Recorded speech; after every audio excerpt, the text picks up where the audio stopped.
winning streak for UConn is now 66, just 4 shy of tying its own NCAA record. The Huskies beat Providence 85-53. And UConn has done it again. 39-0 again. And a national championship again.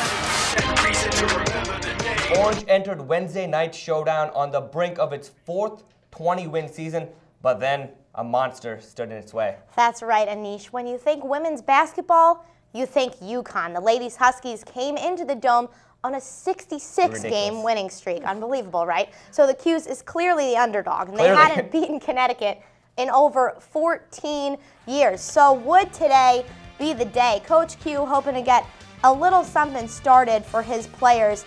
Early on, Juanita Ward sinks the 3, and believe it or not, that gave SU a 3-2 lead, but it wouldn't last for long for UConn. Tiffany Hayes sinks the 3. At this point, it is 14-5 Huskies. She had 22 in the game. The Orange trying to get a little something going. Erica Morrow with the layup off of that Harris steal. The UConn lead is still 19-13. Coming the other way, Caroline Doty with the layup from Maya Moore.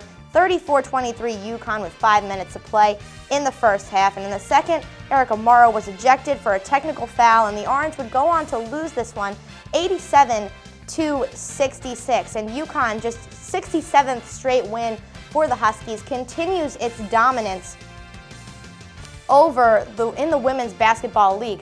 This season alone, they have a scoring margin of 37 points per game, and they're averaging over 80 points per game. That's more than even most men's teams do. And the last time they lost was all the way back in 2008. You have to go all the way back to the NCAA tournament. So UConn once again defeats the Orange and continues its hot streak. David DeGuzman was at this game. Let's hear from him at the Carrier Dome. Everyone inside the Carrier Dome saw firsthand why Connecticut is the top team in the nation. And while the Orange didn't let UConn's lead get bigger than 20 points until the second half, the team took nothing away from facing number 1. You gotta win basketball games. We don't do the moral victory thing, because at the end of the day, it goes in the loss column. We played very hard, and that's what we did. But you don't take anything away from losses, no matter what the situation is. We just got out-rebounded. We did everything else pretty good.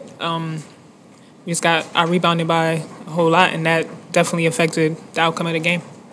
You know, it may seem like from the outside that we're just playing amazing basketball every single night, but we know on the inside what we need to work on and how we could have been better. So when we actually do come out and play the games that we want, like tonight, it feels really good, and it is special. UConn wins again for the 67th straight time, and while the Huskies are certainly on their way to another NCAA tournament, Syracuse's hopes come down to winning it all at the Big East tournament, where they could certainly face UConn again. Reporting from the Carrier Dome, David DeGuzman, Citrus TV.